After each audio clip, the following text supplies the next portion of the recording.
Text number 12.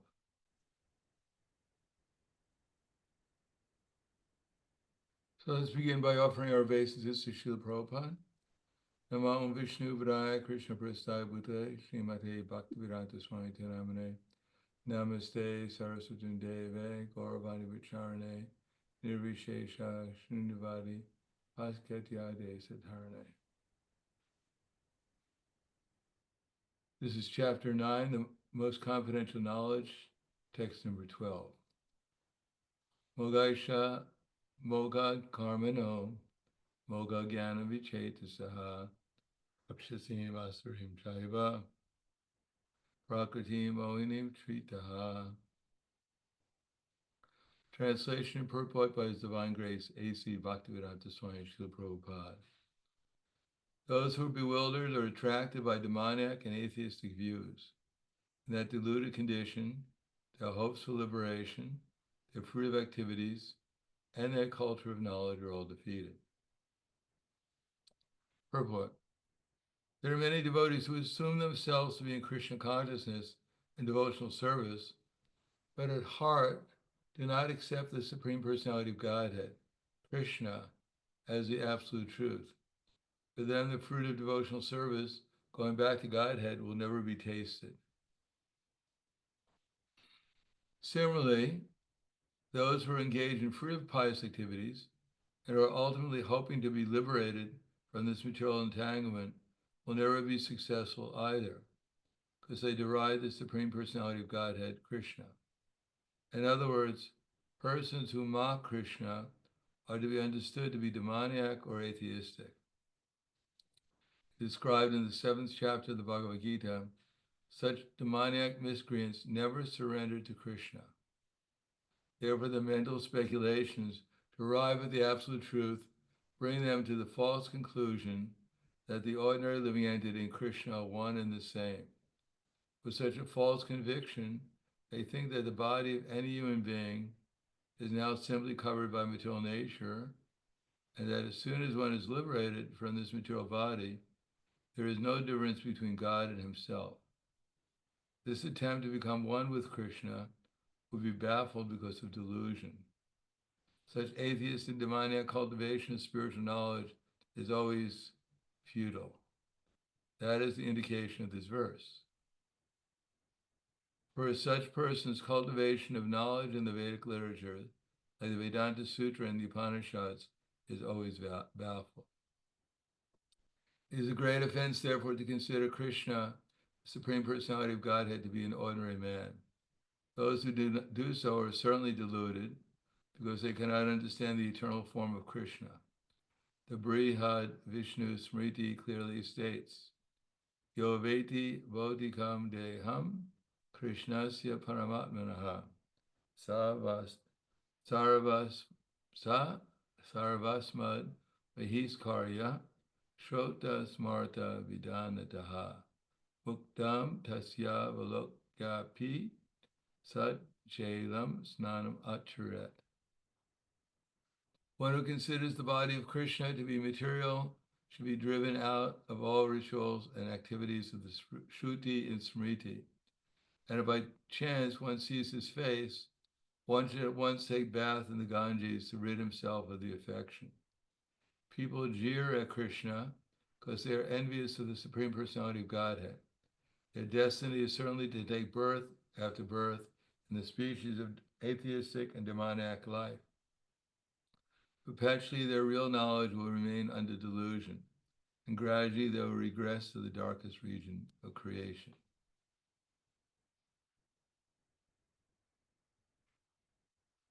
So the text again, Mogaisha Moga Karmano, Moga Gyana Vichetasaha, Rakshasim Asurim Jaiva, Prakritim Monim Shitaha. Those who are thus bewildered are attracted by demoniac and atheistic views. In that deluded condition, their hopes of liberation, their fruitive activities, and their culture of knowledge are all defeated. Om Vishnu Om Aganatmanandasya Gananjana Salakaya Chaksur Umilitam Yena Tasmai Shri Gurave Namaha. At the very introduction of the Bhagavad Gita, Srila Prabhupada mentions that the Bhagavad Gita often is translated in a way that doesn't present Krishna as the Supreme Personality of Godhead. And therefore, they don't, as Prabhupada said, they don't touch on the spirit of the Bhagavad Gita. Krishna is speaking to Arjuna because, basically speaking, at the beginning of the Bhagavad Gita, Arjuna believes that Krishna is just an ordinary person.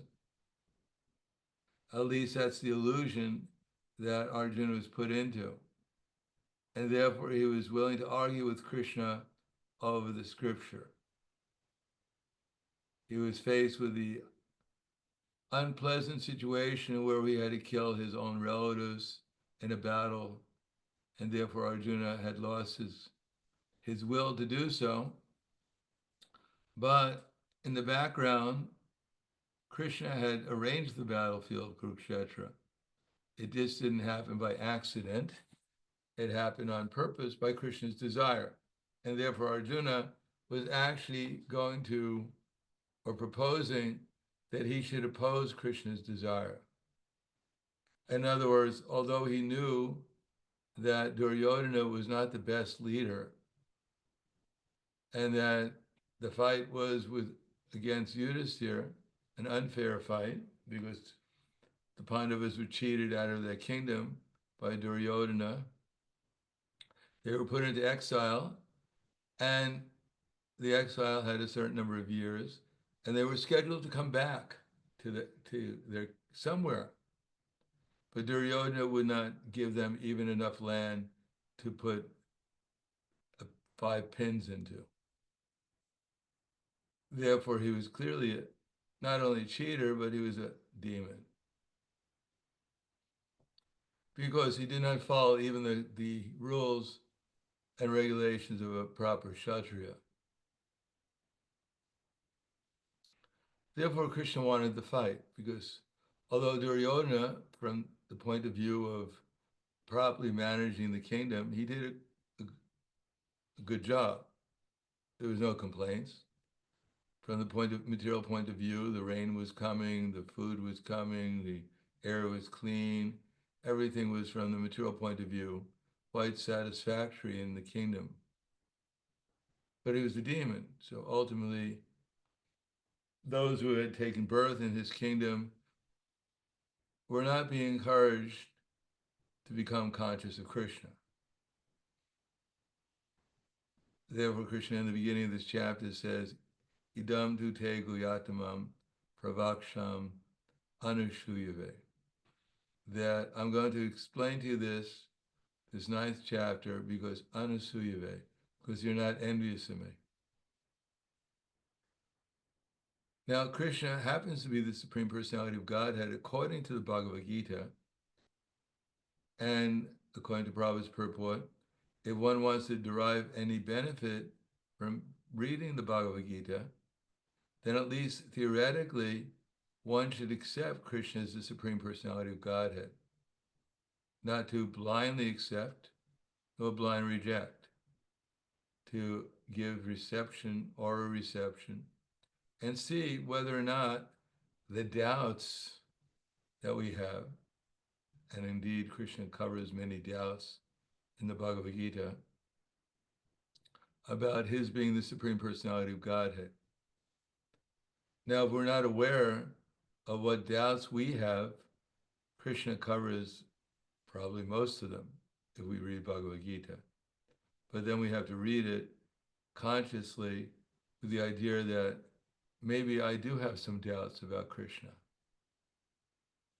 For example, previously in this chapter, Krishna explained that, if we can go back, because practically the whole Bhagavad Gita is answering doubts about Krishna. There, one doubt was raised, which is raised in the 7th canto also, the beginning, that if Krishna is actually God, then, and he's everywhere, according to people's conception of what God would be like, then why would he take the side of the demigods against the demons? In other words, if Krishna is actually the Supreme Personality of Godhead, what does he have to win by defeating the demons? Because after all, supposedly the demons are also under his control. He's God. And what does he have to lose if the demigods lose? Because he'll still be in control of everything. So why did Krishna, in the form of Raha, come and kill Hiranyakashipu's brother, Hiranyaksha? Is he like a little child? The demigods gave him some candy, and he got bribed by the candy and decided, let me take the side of the demigods and kill Hiranyakashipu's brother. Or he woke up one day and he didn't like Hiranyaksha's face and he decided to kill him. Is that the kind of God that we're talking about? So this is the doubt that Hiranyakashipu raised at the beginning of the 7th canto. And this is a doubt here also that's being addressed. That if Krishna is neutral, then why does he sometimes take one side against another? And then Krishna explained that actually this cosmic creation that we see is being created by him and then being annihilated by him. Not only a little part, our little lives, or we can see our bodies are changing and that someone's changing it, at least we can assume that there's some reason why it's changing. As a matter of fact, everyone's body is changing. Is it some disease, some virus that everyone has that they were born with, and therefore their body starts changing because of the virus? And if we could find out what the virus is, we can cure our disease of changing body, which is our main disease, our main problem. Like the Kumaras, they have 5-year-old bodies, and somehow or another they don't have that disease, apparently. And therefore their bodies don't change. So what disease do we all have that we should be cured of so we can stop our bodies from changing? Because even the Kumar, well, anyhow. So this is a question. Why is it that the poor spirit soul is put into a material body and which is constantly changing and he can't do anything about it? He tries to live a decent life, be honest and clean, truthful, and yet his body keeps on changing. So Krishna says, our little bodies change, but the whole universe changes. As a matter of fact, as we took birth and then we're going to have to leave this body at some time. So the whole universe took birth from the breathing of Brahma, and at some time the body will go back into Mahavishnu. The whole universe will be annihilated and go back to Mahavishnu. And not only that, it doesn't happen one time, but it happens again and again and again. So what kind of God does that? Creates the universes, everyone gets excited, like when a new baby is born, everyone gets excited. Oh, there's a new baby. You hope it becomes, rich or famous or has a happy life, whatever we think. It's a new start.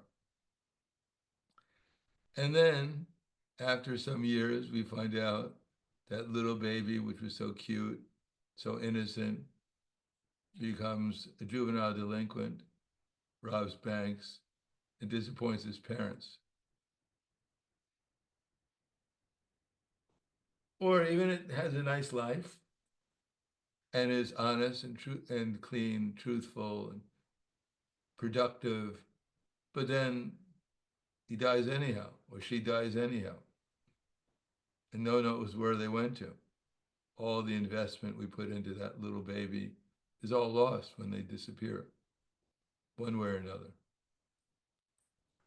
So similarly, what kind of God creates a universe with unlimited living entities, all excited about, now I'm young and healthy and strong, I can run around and accomplish so many things, and then they grow old, die, come back to another body, another hope, but it's all defeated. Not only our little bodies, not only Brahma, who lives for 311 trillion, 40 billion years, even his hopes for a happy life in a universe that destroyed after some time. But not only that, but the whole universe is destroyed. And then it comes back again, and all the living entities have this false hope that this time is going to be different. This time, my life will be successful. This time, I'll establish something permanent. In my next lifetime, I'll have a little card with my bank account on it. And after leaving this body, somehow or another, I'll make a little note where the card is. And in my next lifetime, I'll come back in another body and be able to withdraw my money from the bank account. But it doesn't work like that. So Krishna is doing it. He knows very well that everyone is going to be annihilated, even after working hard to accomplish something. And even they so-called accomplish something, it's all, at the end, it's all zero. Zero wouldn't be so bad, but everyone gets the reactions for their good or bad lives, and they ever have to come back and start all over again for where they left off. And sometimes they think they're doing the right thing, but it's not the right thing. And therefore they get a very bad reaction in their next lifetime. So does Krishna watch this whole thing? He's fully in control. He's the one creating it. What is he thinking when he does all this? Again and again, creation comes. And again, the creation is annihilated. And all the living entities wind up in the body of Mahavishnu and sleeping for 311 trillion, 40 billion years. Now, if you feel tired, don't worry. Soon you'll get a good rest. No alarm clock. You can have rest, unbelievable rest. So what kind of God is this? Now we have God as a cowherd boy, playing on a flute, herding cows.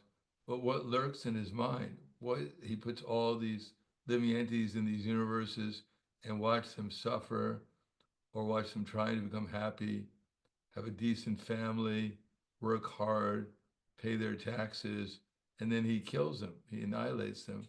And again it happens. And if they deviate even a little bit from the laws, then they wind up in the lower species of life. And Krishna calls them demons. Gives them a bad name, and then sends them to the animal species of life or to hell. Is this a lovable cowherd boy who plays with the gopis and dances with the gopis and plays with the cowherd boys and is the son of Mother Jasoda? Mother Jasoda looks like a nice person. What kind of child does she have? As I said before, Krishna says, Kalos mi loka she krit parido, lokansa maharta miha paritak, ite pitvam namba vishanti sarve, yivastita pratnyukeshu yoda. Time I am, Krishna declares, because Arjuna was curious. One moment Krishna was sitting on the chariot, Arjuna's chariot driver, beautiful Krishna, so beautiful that they were wondering whether Krishna came to fight, to assist Arjuna on the battlefield of Kurukshetra, or to put on a fashion show. He was so beautiful on the battlefield. And then the next moment, he displays some form where he's eating soldiers, and fire is coming out of his mouth. He's not just smoking, but he's worse than a dragon. I mean, if you saw someone, you walk down the street, and fire is coming out of their mouth, and you walk by and you see they're eating people walking by, you wonder, what kind of person is this? What kind of family did he come from? And not only that, but he says, I'm the number one terrorist. I'm killing everyone. Terrorists can kill a few people. Maybe if you throw an atomic bomb, you can kill more. But Krishna is killing everyone. And even if you want to arrest him and stop him, you can't do it. So this is a doubt that people have.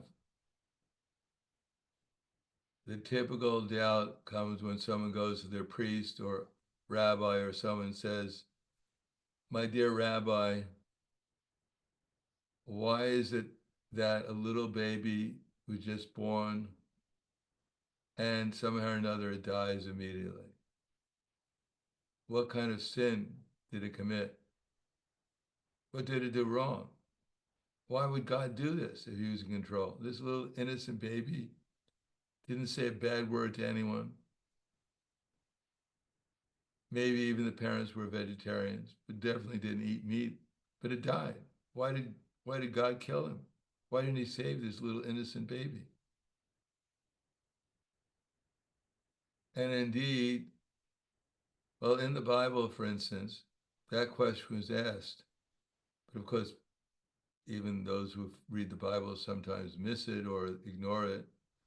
They ask why there was one person who was blind, and they asked Lord Jesus Christ, what did he do wrong to become blind in his past life?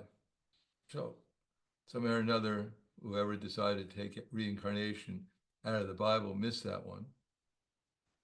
But it didn't make any difference because those who read the Bible ignore it anyhow.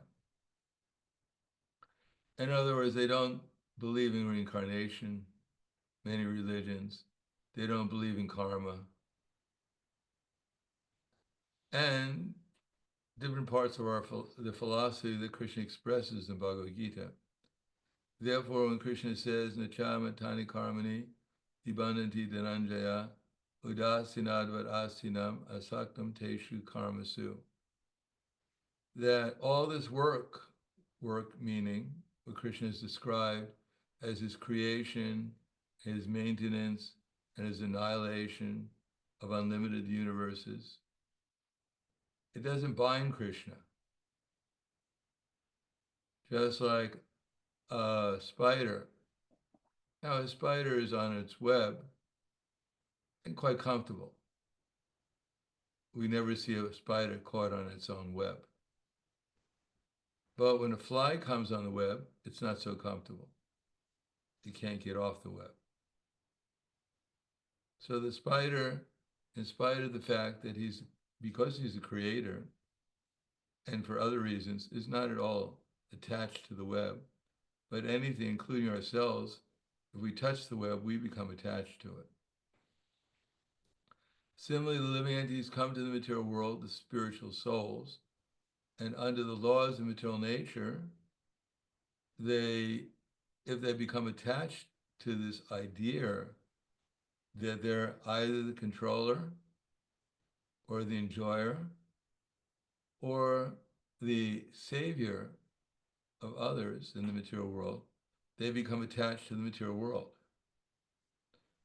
It's like a child. Now, a child has his hand, if you put your finger in its hand, immediately closes it and thinks, now it's my hand, it's my finger. And you may have to struggle, even with a little baby, to get your finger out because it's become attached to your finger and wants it. Similarly, material nature works like that.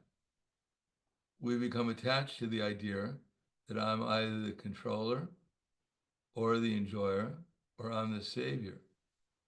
And therefore, because of that, Krishna has granted us the illusion of being one of those three or all of them. And therefore, as long as we're attached to these three ideas, then we have to take different material bodies to fulfill our different desires and illusions. So Krishna says, it's not my I didn't ask you to come here. I didn't ask you. I'm not telling you, I'm not offering you or encouraging you to become attached to these three conceptions. But if you do, then I'll fulfill your desire to be an illusion. Because after all, there can only be one controller, there can only be one ultimate enjoyer, and there can only be one ultimate friend. But if you want to be one of those three, then you can't be, then I'll disappear, and you can imagine yourself to be one of those three, or all of them, whatever you want. In any species of life that you become put into, you can think of yourself like that. What Krishna says, it's not, I am self, I'm simply fulfilling your desire according to what you deserve. So I'm neutral like the judge. I'm certainly aware of what you want. But then again, why should you complain? You pray to God to give you something when you're pious. And when you're not pious, you pray to God to disappear. But he's not going to disappear. He's going to fulfill your desire to let you think that he's disappeared. So he has to be there to fulfill our desires, either in Krishna consciousness or in the illusory energy. So Krishna says, I set up the material nature. It was working according to certain laws. They're natural laws. They're not unfair laws. They're according to your desire. We're giving you this huge playground called the material world, with heavenly planets, with material planets like we're on now, with hellish planets. It's a huge playground. You can play around here forever. It's so interesting. There's so many interesting things. Like one devotee has this hard drive, which I have, and he has literally tens and thousands of books on the hard drive. There's so many things to look into here. So that's only one hard drive. We sell a few books about Krishna, especially during the marathon in December. But Amazon and others, they're selling millions of books about so many different things. So this is a place where we can play around with this idea. I am the enjoyer. I am the controller. I am the friend of everyone. I am the savior. But then Krishna says, all right, Maya dakshena prakriti suyate sujaracharam hetu no kuntiya jagati parivartate. I'm detached, but the material nature is, I've empowered the material nature to give you the results of your work. Therefore, if we want to be attached to the material nature, if we're attached to it, then we have to be under its control. And although we may be spirit, conscious living entities, but the material nature is empowered by Krishna to make us unconscious also, to make us, put us in illusion. That's part of the empowerment by Krishna. Now Krishna comes and he appears as a cowherd boy in Vrindavan. Actually, well, he appears in Vrindavan. He also appears in Mathura,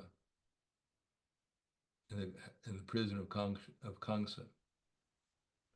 And therefore, Krishna starts herding cows when he grows up. He likes herding cows. Now, especially, unfortunately, in the modern age, being a cowherd boy is not exactly high status. The only thing lower than being a cowherd boy is being a devotee, in most people's eyes. If someone asks your parents, what does they say to your parents, my child's a lawyer, and my daughter's a IT expert, and my other son is a doctor. What does your child do? Well, he's the devotee of Krishna. Oh, so sorry to hear that. Or they lie and they say, oh, my son died. Better than being dead than being a Hare Krishna. The only thing one step above that is being a coward boy. Therefore, if you tell your parent, if the parents tell their friends, oh, what does your friend do? Oh, he decided to become a coward boy. Oh, so sorry to hear that. So here, Krishna says, I come here and I become a coward boy. And people laugh. Those Hare Krishnas, they're completely crazy. Not only they go to sleep and then they wear their bed sheet to sleep, but they wake up and they wear it the next day too. Everyone wants to have a nice full set of hair, but they're so out of it, so crazy, that they actually cut their hair off and appear bald, some of them. They want to be bald. At least the women are more intelligent. They don't shave their heads, usually. Not only that, but some of them don't even work. They go out in the street and they try and sell books about Cowherd Boy. And they think within their minds, as far as we know, that if you don't buy the book about this Cowherd Boy, then you're going to their imaginary hell. Not only that, but they sell a book about a Cowherd Boy, and they're all vegetarians. He has unlimited cows. He doesn't eat them. Not only that, but he even drinks milk, which has been scientifically affirmed to be bad for your health. I'm sure he has high cholesterol to drink all this milk for so many years. So they can't understand. And Krishna says that also. They can't understand how I can be a cowherd boy, how I can be controlling the infinite and the infinitesimal at the same time and spend all my time herding cows. I mean, why doesn't he hire someone to herd the cows and try to enjoy something in the material world? He's controlling everything, but he's aloof from it. So this is the doubt, Krishna says, that people don't believe me when even my devotees try to convince people that I'm God, because apparently, why would God be herding cows?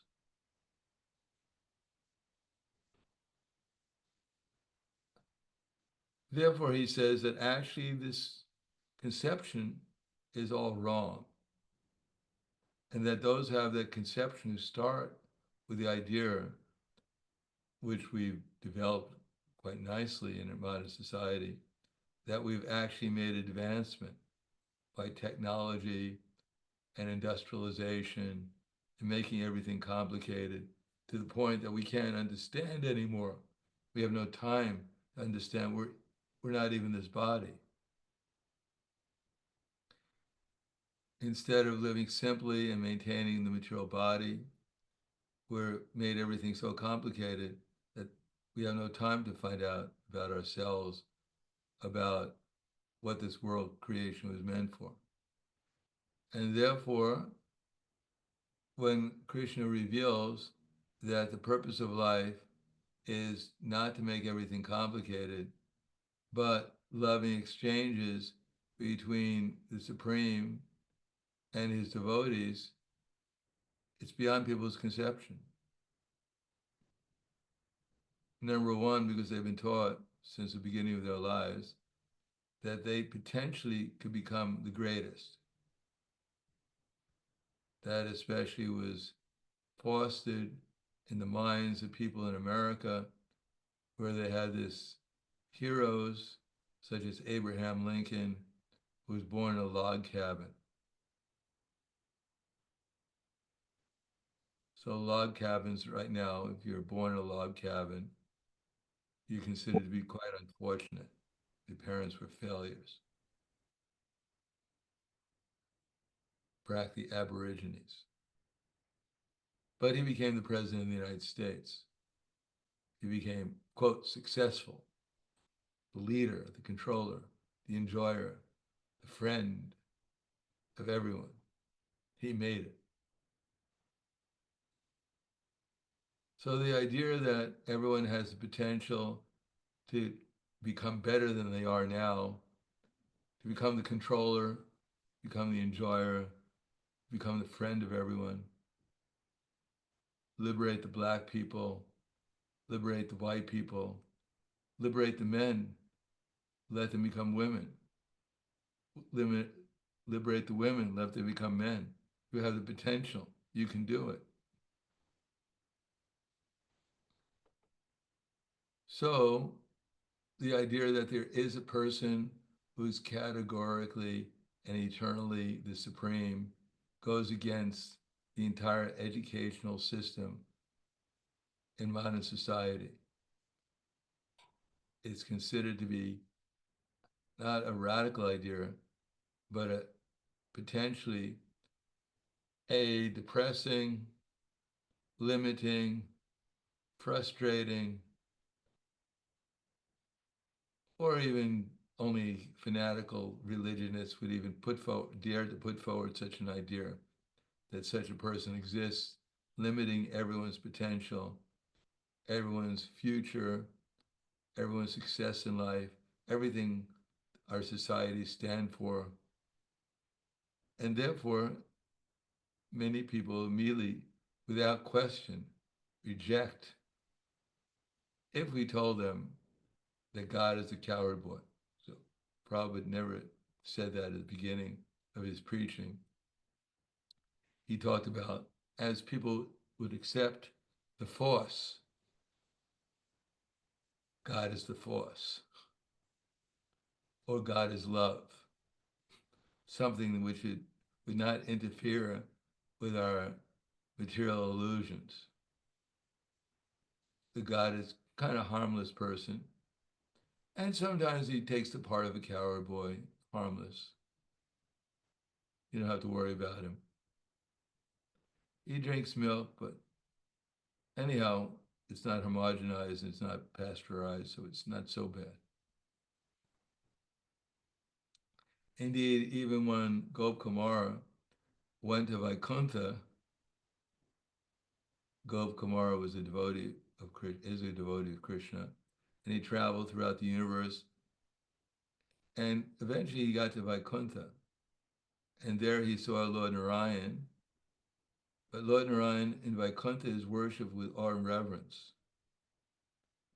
And therefore, when Gopkumara saw Narayan, because of his love for Gopal, because that was his meditation, he immediately ran in the Vaikuntha palace towards Narayan, shouting, Gopal, Gopal, in complete love and ecstasy. And the Vaikuntha Vasis, those who live in Vaikuntha, were completely shocked. How could this Aborigine coward boy create such a disturbance in Vaikuntha? Who does he think he's talking to? Who does he think he is anyhow? We told him, don't get too emotional while you're here. Don't break the rules and regulations. You're completely out of place here. It's bad enough you come with this coward boy outfit, which shows that you're, somehow or another, we don't know how you got here, but you're here, so we got to accept it. But now you're running towards Lord Narayan and shouting his name in the middle of this assembly, creating this disturbance, and then falling down in ecstasy and conscious. So they picked him up and brought him out. Said, listen, coward boy, you're in Vaikuntha. This is Lord Narayan. We don't treat him in such a disrespectful way. You've broken so many principles. If we had a jail, we put you into it. But we're in Vaikuntha, so anyhow, maybe you need a psychiatrist or something, but we can't find one here. because they don't exist in Vaikuntha. But then other Vaikunthavasi said, no, leave him alone. Our Lord sometimes takes the form of a cowherd boy, and he likes herding cows. So God is quite powerful. He can do everything. He likes herding cows, and he likes those pastimes, so leave him alone. He's all right. He's not so bad. So even in Vaikuntha, they think, well, Krishna, everyone, as the Christians say sometimes, that everyone has their weakness. So God is a weakness. He gets bored being God in Vaikuntha. Sometimes decides to go out in the country, get some fresh air. Maybe, herd a few cows. Everyone needs a pet, so he has some pet cows. He kind of goes around with them sometimes. So leave him alone. He's all right. So even in Vaikuntha, they can't understand many of the Vaikuntavasis, the supremacy of Krishna, or why he herds cows, etc., etc., because it's a very confidential part of his activities. To think that the spiritual world or the aim of life is simply love and devotion, ecstasy, is beyond people's conception, because they're simply, it's been too long in the material world struggling for nothing. To think that they've wasted time immemorial struggling for nothing, and that actually their only happiness can be with this person called Krishna, and engage in loving pastimes with him, and not only with him, but with all his devotees. And not with only his devotees, but the conception that everyone is a devotee, that everyone is equal. I worked so hard to get my position, and now I find out it's useless. It's like you spend your whole life making money, and then you find out that all the money you made was counterfeit. You get frustrated. How is this possible? Or the man who kept on putting money in the bank to save up for his retirement, but he put it in the wrong account. He had one number off. So every time he got a paycheck, he put the money in the account, and he was hoping that at the end of his life, he'd retire very comfortably. He went to the bank to get his money back, and he found out in his account, there was absolutely nothing. So he complained, well, I've been putting money in every week. I put my money in this bank account. How can it be nothing? So they asked him, what was your account number? And he gave it to them. He said, oh, so sorry. There was one number wrong. That was not your account. It was someone else's account you've been putting into your whole life. And therefore you have nothing. How frustrating. So people are putting their energy, their attention in so many different things, hoping to get some happiness, some enlightenment, how to become happy, some security. But because they're putting it into the wrong account, therefore at the end of life, they withdraw and they have nothing in their account. They have to come back and pay their debts in the next lifetime that they've accrued. Therefore, to understand how Krishna is the supreme, one has to study Bhagavad Gita very carefully and try to understand that many of the doubts we have, they're not unusual. They're the products of the illusion that we've acquired since time immemorial. But Prabhupada said, if you light a match in a dark room, then the darkness can't put the match out. So by understanding how, for instance, modern society has gone in the wrong direction, and instead of developing loving relationships amongst members of society in all communities, they've developed animosity and hate and destruction, and they think they're making progress. But this is not what a sane person, anyone who has some experience of any kind of relationship beyond just a selfish, material, envious relationship, that they can accept that this is the goal of life, to become more selfish, more envious, more destructive. This is not really positive experience, either in the material world or in the spiritual world. Therefore, this is only some of the points that were raised in the 10th chapter of the Bhagavad Gita. Krishna mentions Vita, Raga, Bhaya, Krodha. People are full of these, we could say, misconceptions they've acquired. Vita, Raga, Bhaya, Krodha. We're full of fear, we're full of rag, desire, krodha, anger. And this causes different conceptions of life. Because of, for instance, Prabhupada mentions in the purport that because of these material emotions and conceptions, therefore we believe that there's nothing beyond matter. Some people believe like that. We ourselves, of course, we have developed intelligence, a little bit of spark of real intelligence, so we can see that we're not the body, this temporary body. But some people, they can't hear that their bodies are changing, but they're not changing. Therefore, they have this material concept of life, that there's nothing beyond matter, this body. Even learned scholars at universities who teach Hinduism, whatever, they can't understand.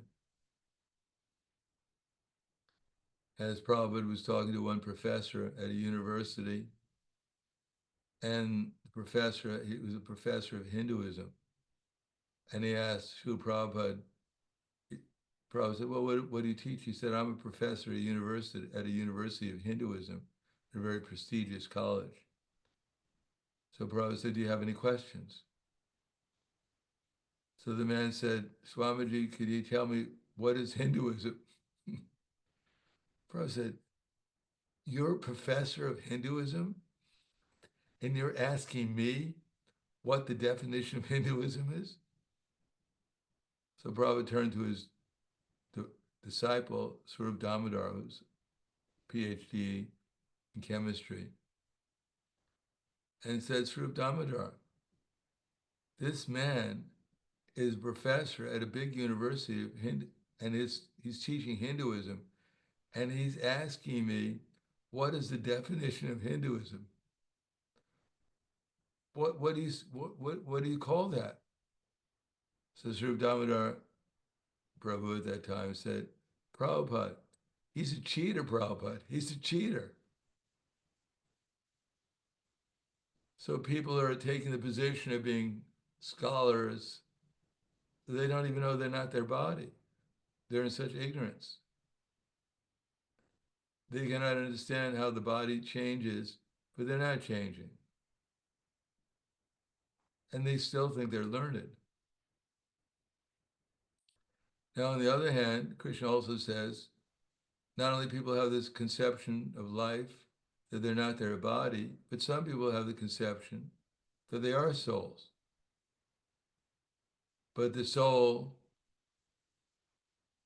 when he becomes liberated, if he goes to some so-called spiritual world, then he has problems there too, but eternal problems. There, he becomes liberated, and eventually some of his worst enemies become liberated too. So then he eternally has to fight with these people. It's fair enough. He has enemies here. At least when he dies, he gets rid of them. But there he exists with them eternally. So they have a fear of a personal spiritual identity. So they don't want to become spiritual. They don't want to become a person anymore. What to speak of having to deal with an eternal person called God. They want to become God. Because everyone generally thinks in the material world that if everyone was like me, everything would be good. If everyone agreed with me, there would be harmony. So the conception that they'll go and they'll find some God. And who's this God? No one knows. Maybe some people think he's a coward boy. How silly. Some people think he's just a controller. He takes pleasure in watching people suffer. I'm going to have to eternally live with this person as the boss. If you get a bad boss, it's bad enough. But if you have to eternally have a bad boss, then it's worse. And then the frustration that maybe material nature is all in all. Maybe we're actually impersonal. And maybe we'll just merge into the void and disappear. How frustrating. I'm just wasting my time here. It all comes out to be zero because I lose everything, even my own existence at the end. So these are fears that everyone has that we've been trained up to acquire by working in a certain way. The material nature gives us these conceptions,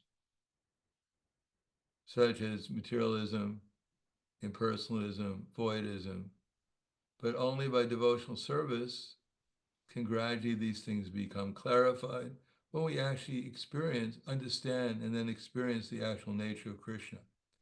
How he's supremely lovable, he's supremely humble, he's supremely our best friend. And that there can be no better controller or enjoyer than Krishna for our own benefit. If Krishna is happy, then the whole universe becomes happy. So why should we complain that he becomes happy? And if we cut ourselves off from Krishna, we can never be happy. We can never be in control of our own destiny. We can never get out of our problems.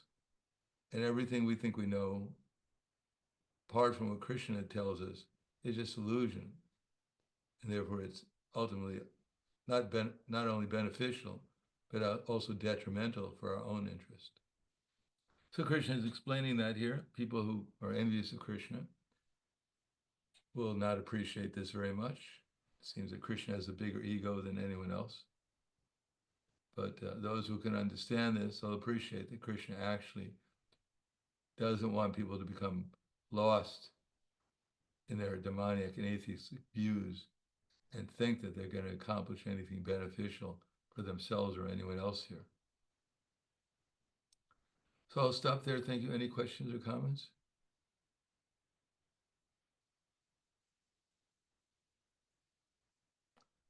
Radharani Devi Dasi. Hare Krishna, Guru Maharaj. Is it a good sound? Good enough. So Arjuna was hesitating to fight for his duty, for his dharma. And because he was very gentle, so devoted, but Krishna was definitely pushing him towards that.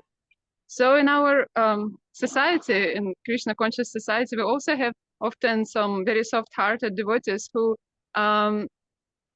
more easy give up whatever is just set for the basic material dharma, for varna or for ashrama, and have that. Well, I speak from myself, have full surrender to Krishna that I don't need anything material, but then have that imbalance. So how for us to try to follow dharma while being not so attached but not so detached as well, and remember that Krishna will actually support us in that battle. Well, Arjuna asked something in the 3rd chapter of the Bhagavad Gita, at the very beginning of the Bhagavad Gita, actually, when Krishna begins. Arjuna was saying that he seemed to be confused, that why are you asking me to engage in this ghastly warfare if you think intelligence is better than fruitive activities? And then Prabhupada explains that in devotional service, that we have two things. We have sentiment, which is part of what we ritualistic religion, and then we have knowledge, which is philosophy. So we may think they're at odds with each other, but actually they're complementary. That one is supposed to lead to the next. That we're supposed to apply our feelings in an intelligent way, which means Christian devotional service, so that our feelings and our knowledge develop simultaneously. They're not opposed to each other. But when our feelings are deprived of knowledge, then they're considered to be fanaticism. And when our knowledge is deprived of feelings, then it's considered to be mental speculation with dry arguments. So we have to combine the two. As Krishna says, Tasmat sarveshu kaleshu, mam anusmar yujacha, mayarpita mano buddhir, mam evaishatya samshaya. While we work in the universe of emotions, that's what this universe is about, that's what the spiritual universe is about, we should work in the material world of emotions, because ultimately that's what we're interested in, is feeling. We're not just robots. But in a way that's intelligent enough to purify our emotions, to bring us to the highest point of emotional experience. That without knowledge, we work with our emotional, but our emotions don't always bring us to a higher level of experience. They often bring us to a lower level of experience. So we need knowledge of how to work in our emotional lives in a way that we get the highest benefit for ourselves and everyone else. The actual real thing that we're looking for, which is we call pure love, but that's Krishna consciousness. When we come in contact with the actual source of pure love and knowledge, or that we have the knowledge of how to come in contact with the source of love and feeling that inspires us to our highest state of love and feeling that we can experience.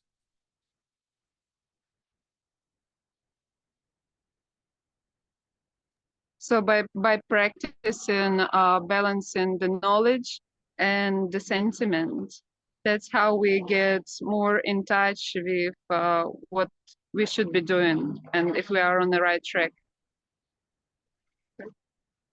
Yeah, it's not, knowledge means, well, ultimately knowledge always has to have in the background Krishna's opinion, Krishna's vision, Krishna's understanding.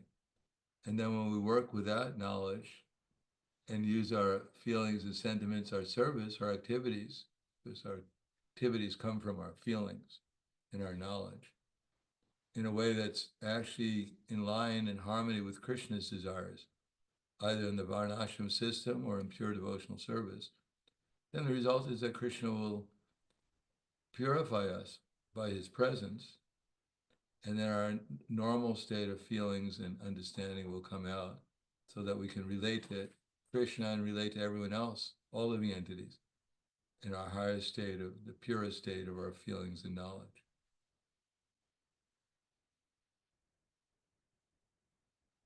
Does that make sense? Just lost a little bit of a last part, so we become purified. I guess I have to experience that.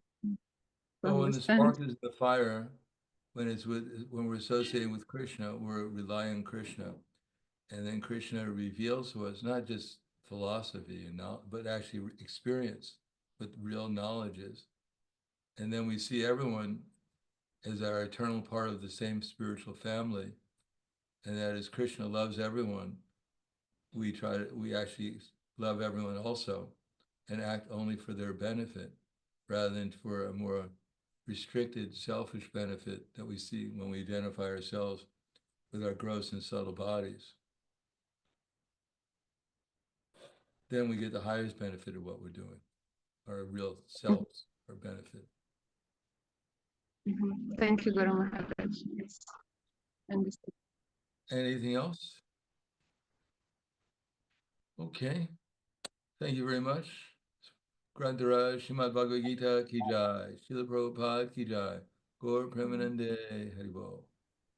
Thank you very much. Hare Krishna. Hare Krishna.